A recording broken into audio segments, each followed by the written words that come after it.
Sam Hyde is another pod person, dime a dozen, but his gimmick is he is a large goon that doesn't shave, like Melton. Oh, see, I can't go with that.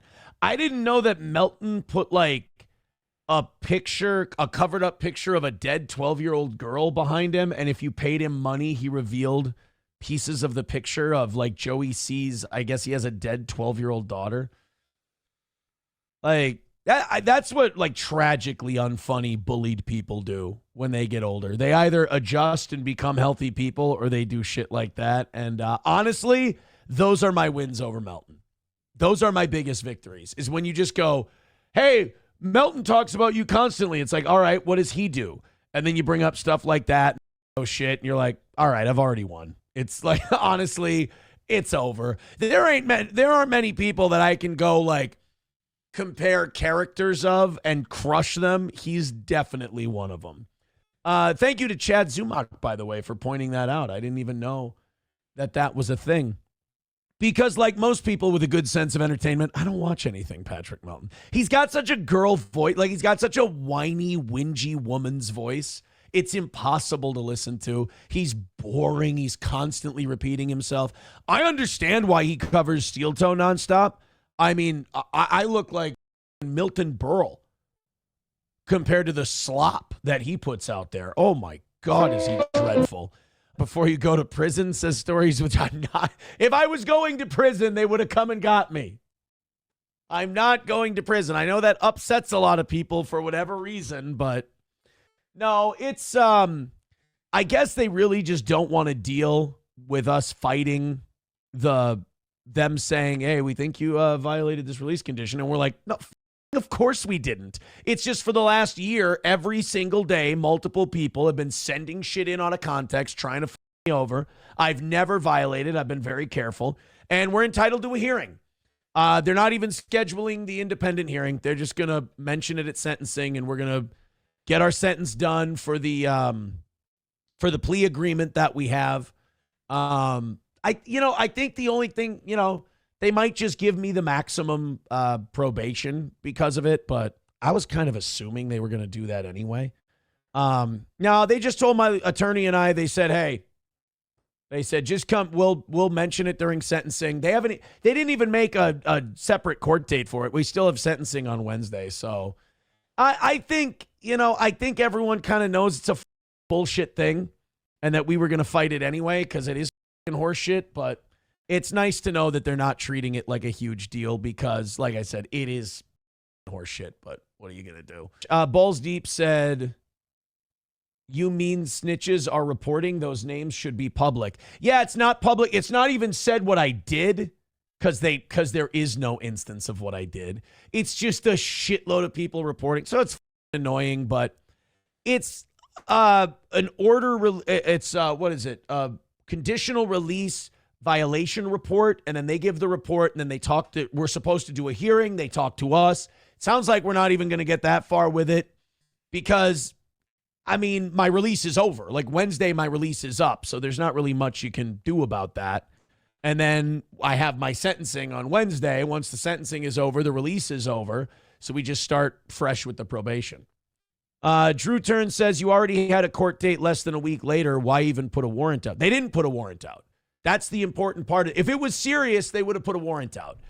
They didn't put a warrant out because, just like you said, release is up Wednesday. It really seems like, from what we've gathered, from what we've sent with the court, it really seems like with everyone, this is just a big eye roll of a thing. So what are you going to do? Tolkien Studies says, don't stress over. It's nothing. Oh, I'm not. No, we're good. We're good. Deutsch Chad says, if it was a violation, they would postpone the sentencing date. Right. This would be like a really big deal. They would have issued a warrant, come and got me, the whole deal. I think everyone is just like, enough with this shit already. So for me, I think the good part of it is Wednesday was always going to be the day where I can put this horrific mistake of a period of my life behind me, and we can be done with it. So it's just kind of a stupid, retarded thing. What do you do? Alex is too big. Alex doesn't respond to my texts. I can't get a reply from Alex Stein. But I should try to have him on the show again. That would be kind of fun. He's done our show. I've done his. But why? I mean, if the guy can draw money, if the guy can bring people in, if the guy can get 4,000 people watching him at a time, and the Blaze can work out a deal where they pay him a salary, but they keep all the super chats and the memberships and all that stuff. If he gets bigger, who gives a shit? You keep all the ad revenue and all of that. You can make that work. If a guy makes you money, why wouldn't you want to pay him more? I don't know. And we don't know what the Blaze's actual motivation is. Maybe they just don't see, maybe with like Jason Whitlock and Glenn Beck and all these other people, maybe they just don't, Alex isn't as much of a priority as we think he is because the Blaze serves an older demographic and I'm in my 30s, not my 40s or 50s. That could be it too. Or it could just be because I know Alex, I've spoken to Alex, I like Alex a whole lot. I will, like, no matter what, Alex, I'm out there. He's allowed to make fun of me and make jokes. I make fun of Alex. But I will always appreciate Alex for the fact that when shit was going really bad with me, he called me. And to me, that's huge.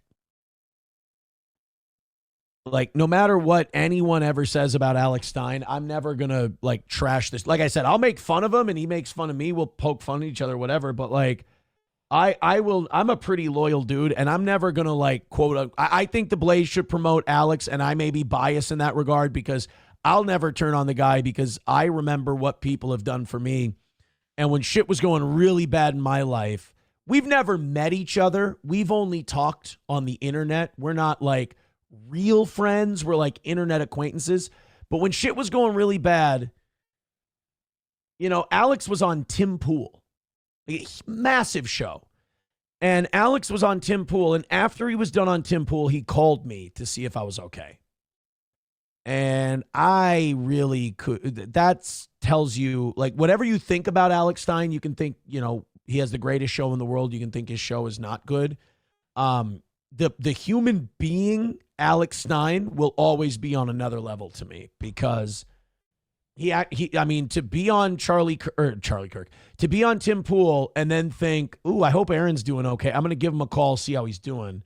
That will always mean a lot to me. So I think the Blaze should promote Alex more, not only because I think he's a stand-up guy, but because he does really provocative, interesting stuff like bring Sam Hyde on, a guy not everybody will have on.